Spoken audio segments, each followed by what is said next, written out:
Movie की starting एक ऐसे शहर से होती है जहाँ पर अमीर और गरीब लोग एक साथ तो रहते हैं, लेकिन अमीर लोग गरीब लोगों का बिल्कुल साथ नहीं देते। उनके काफी हाई स्टैंडर्ड्स हैं और वो गरीबों को कुछ भी नहीं समझते। ये मूवी इसी शहर में रहने वाले एक आदमी ऑर्थर पर बेस्ड है। वो अपनी मदर के साथ रहा करता था। उसे कॉमेडी बहुत पसंद थी और उसका दिल चाहता था कि वो एक दिन बहुत बड़ा कॉमेडियन बने। उसका आइडियल एक आदमी था जो कि बहुत बड़े कॉमेडी शो को होस्ट करता था। वो कहता था कि मैं भी एक दिन उनके शो में उनके साथ खड़ा होऊंगा। वो इसके लिए बहुत मेहनत किया करता था। फिर एक दिन हम ऑर्थर को देखते हैं जो कि किसी कंपनी की एडवर्टाइजमेंट के लिए एक साइन बोर्ड लेकर एक रोड पर खड़ा होता है कि कुछ शरारती बच्चे वहां पर आते हैं और उसे बहुत तंग करके उसका साइन बोर्ड छीन कर भाग जाते हैं। ऑर्थर यहाँ पर चौकर बना होता है। वो उन बच्चों के पीछे भागता है ताकि अपना साइन बोर्ड ले सके, लेकिन वो बच्चे उसे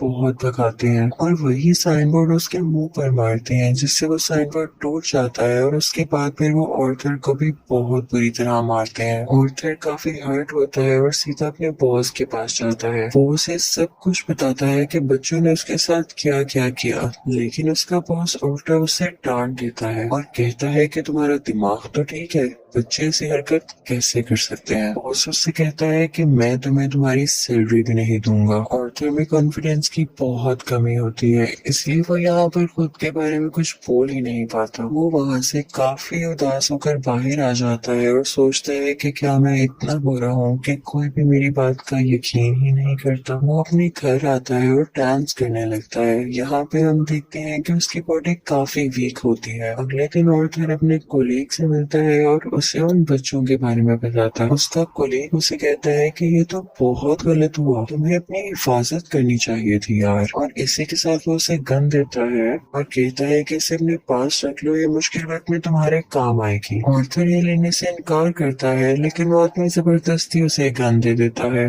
और फिर ऑर्थर अपने घर के लिए निकल पड़ता है। वो बस में होता है तो उसके सामने एक बच्चा भी बैठा होता है। वो उसे हंसाने की कोशिश करने लगता है और वो बच्चा जोर जोर से हंसने लगता है, जिस पर उस बच्चे की मदर को गुस्सा आ जाता है और वो ऑर्थर से कहती है कि हटो, परेशान मत करो हमें। लेकिन इस बात पर ऑर्थर हंसने लगता है। इनफैक्ट हमें बताया जाता है कि ऑर्थर को कोई सीरियस साइकोलॉजिकल इशू होता है और वो अपनी हंसी को कंट्रोल ही नहीं कर पाता। उसे कहीं पर भी हंसी आ जाती है। वो बस में बैठे हुए उस लेडी को एक कार्ड देता है जिसमें उसकी डिजीज के बारे में सब कुछ लिखा होता है। वो घर आता है और अपनी मेडिसिन लेने लगता है। इनफैक्ट वो गरीब था और ये दवाई बहुत एक्सपेंसिव थी, तो वो गवर्नमेंट के बनाए गए मेडिकल सेंटर से ये दवाई फ्री लेता था। वो एक दिन अपनी साइकियाट्रिस्ट के पास जाता है। वो उससे कहती है कि मुझे अपनी डायरी दिखाओ कि तुम क्या क्या लिखते रहे हो। जैसे ही वो उसकी डायरी खोलती है उसमें ये लिखा होता है कि मैं उस तरह नहीं मरना चाहता जिस तरह बुरी तरह से मैंने जिंदगी गुजारी है। फिर ऑर्थर वहां से अपने घर जाता है तो उसकी मदर उससे पूछती है कि क्या थॉमस की तरफ से कोई लेटर आया, तो ऑर्थर कहता है कि नहीं, आज भी नहीं। इनफैक्ट थॉमस इस मूवी में बहुत ज्यादा रिच बिजनेसमैन दिखाया गया है और लोग उससे बहुत डरते हैं। उसकी माँ उससे कहती है कि अगर उसको हमारी हालत के बारे में पता चलेगा तो वो हमारी हेल्प जरूर करेगा। अगले दिन जब वो बाहर जाता है तो वापसी पर आते हुए रास्ते में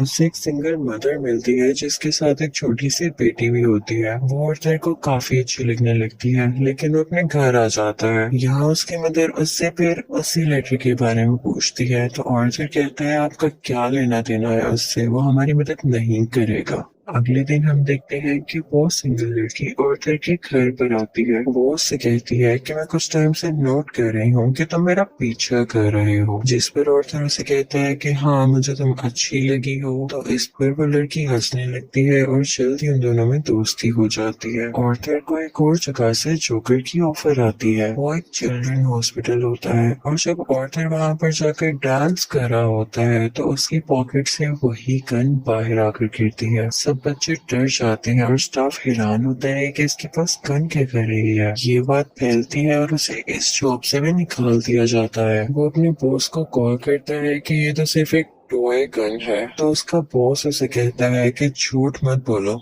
मुझे तुम्हारे कलीग ने सब कुछ बता दिया है कि तुमने खुद उससे गन ली। यहाँ पर ऑर्थर का दिल दोबारा से बहुत दुखता है कि उसके कलीग ने तो उसे जबरदस्ती ये गन दी थी। फिर हम देखते हैं कि ऑर्थर ट्रेन में घर जा रहा होता है और वहाँ पर 3 बिजनेसमैन भी होते हैं जो कि थॉमस वेन के ही आदमी थे। वो ट्रेन में बैठी हुई एक लड़की को छेड़ रहे होते हैं। ऑर्थर को यहाँ पर अपने मेंटल डिसऑर्डर की वजह से हंसी आने लगती है और वो तीनों आदमी समझते हैं कि हम पर हंस रहा है। वो उसे बहुत मारते हैं, इतना मारते हैं कि उसके मुंह से खून आने लगता है। ऑर्थर उन्हें अपना मसला बताने की कोशिश कर रहा था लेकिन वो तीनों उसकी एक नहीं सुनते। ऑर्थर को उन तीनों पर गुस्सा हो जाता है और अपनी गन निकाल कर उन तीनों को शूट कर देता है। वो वहां से ये सोचकर भाग जाता है कि मैंने 3 लोगों का कत्ल किया है। वो खुद को एक बाथरूम में लॉक कर लेता है। पहले तो वो डर रहा था लेकिन यहाँ पर अचानक से वो डांस करने लगता है। ऐसे लग रहा था जैसे अब उसे कोई रिग्रेट नहीं और वो काफी सुकून में भी था। और फिर घर आता है तो टीवी पर न्यूज चल रही होती है जिसमें थॉमस बोल रहा होता है।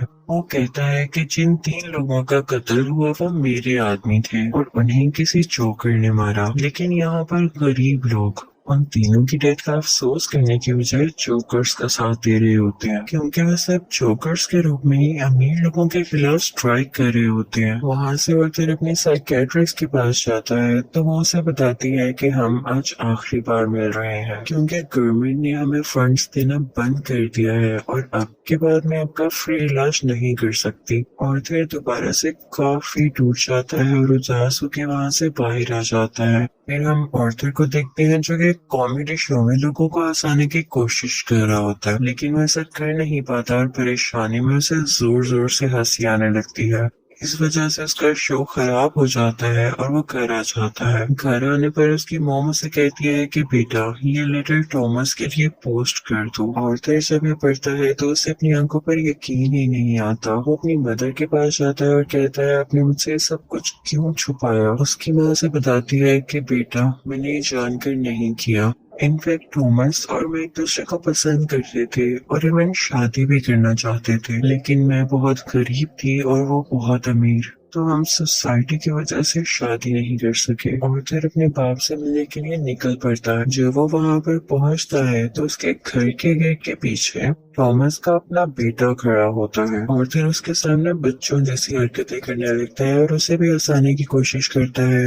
लेकिन तभी वहाँ पर थॉमस का बटलर आ जाता है और उस बच्चे से कहता है कि स्ट्रेंजर से बात नहीं करते और ऑर्थर को वहाँ से जाने के लिए कहता है। ऑर्थर उससे कहता है कि मैं सच्चाई से पर्दा हटा कर ही जाऊंगा। मेरी माँ ने थॉमस के यहाँ 30 साल काम किया और वो दोनों एक दूसरे को पसंद भी करते थे और मैं किसी और का नहीं थॉमस का ही बेटा हूँ। जिस पर बटलर उसे कहता है कि तुम भी पागल हो और तुम्हारी माँ भी पागल है। उसने ये स्टोरी अपने पास से बनाई है, उसका थॉमस से कोई लेना देना नहीं है। ये सुनकर ऑर्थर को काफी बुरा लगता है और वो वहाँ से चला जाता है। ऑर्थर जब घर जाता है तो उसे पता चलता है उसकी मॉम को कोई अटैक हुआ है और उन्हें हॉस्पिटल शिफ्ट किया जाता है। ऑर्थर जब बाहर बैठा होता है तो उसके पास 2 पुलिस ऑफिसर्स आते हैं। वो उससे पूछते हैं कि ट्रेन में उस दिन जो 3 आदमी मरे क्या तुम उनको जानते हो। तो ऑर्थर आगे से कहता है नहीं, मुझे क्या पता होगा। उसे पता चलता है कि इन पुलिस ऑफिसर्स ने उसकी माँ से भी सेम क्वेश्चन किया था जिसकी वजह से उसकी मॉम को अटैक हुआ। वो अंदर अपनी माँ के पास आ जाता है और वहीं पर वो सिंगल मदर भी होती है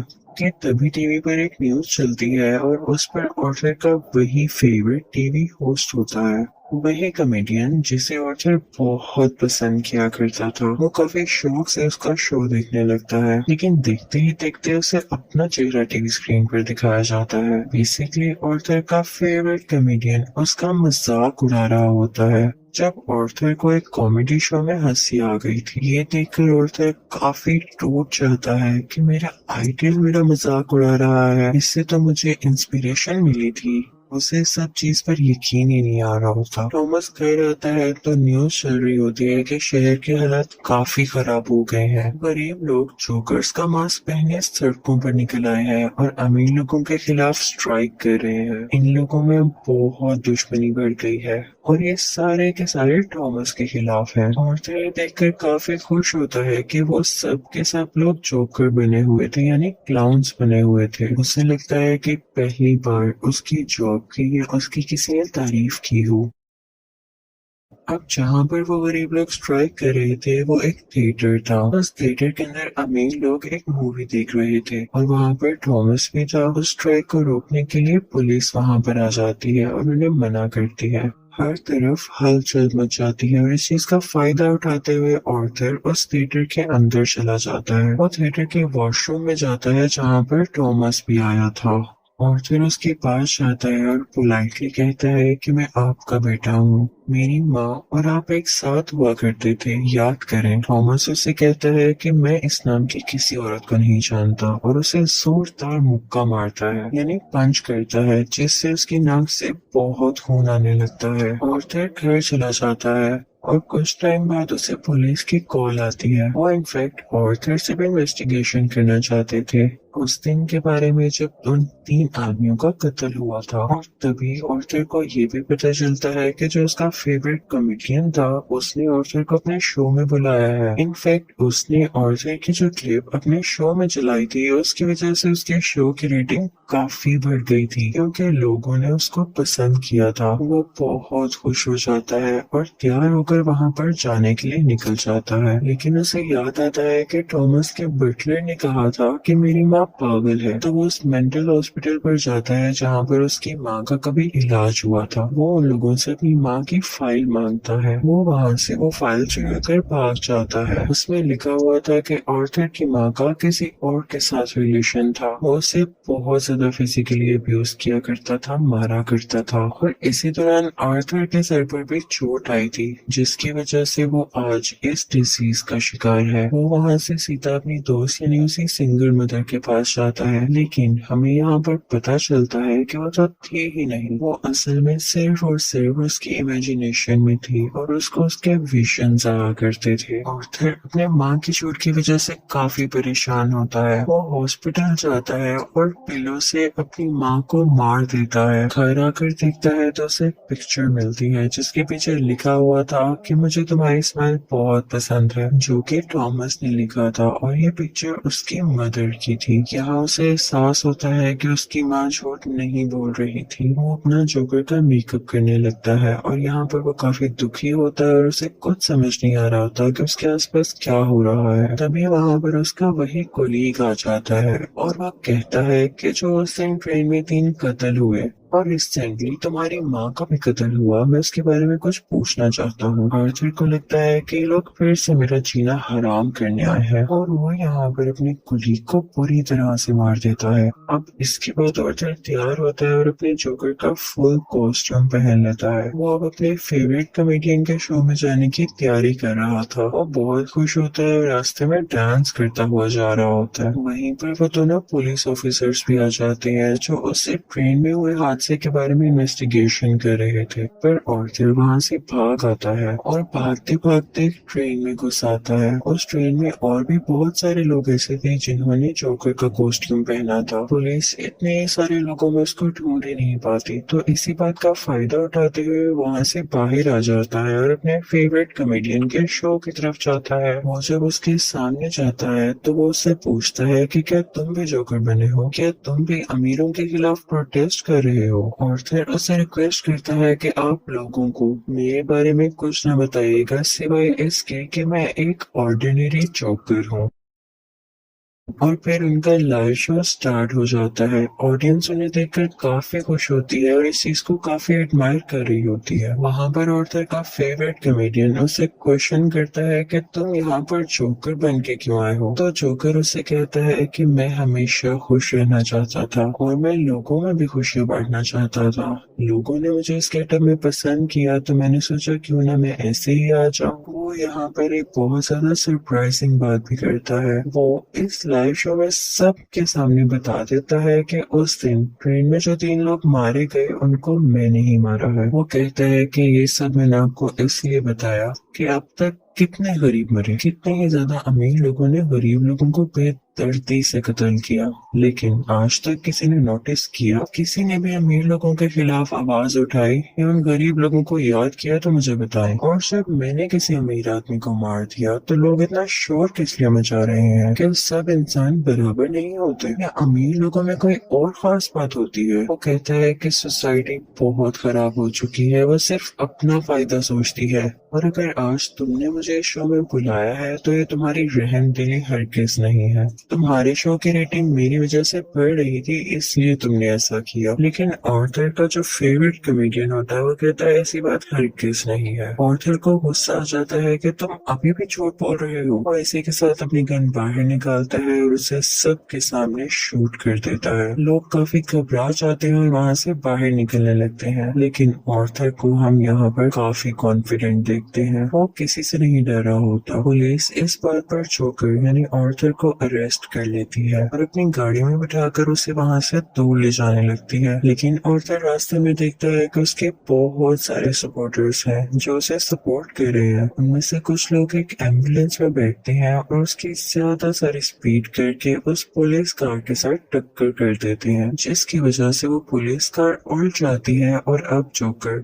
बाहर आ गया था। वो उन सब लोगों में शामिल हो जाता है और उसी कार के ऊपर आकर खड़ा हो जाता है। सब लोग उसे यहाँ पर देख पा रहे थे और उसे चीयर कर रहे थे। उसके मुंह और नाक से काफी खून आ रहा था, लेकिन वो उसी खून से अपनी स्माइल बना लेता है और हाथ फैलाकर जोर जोर से हंसने लगता है।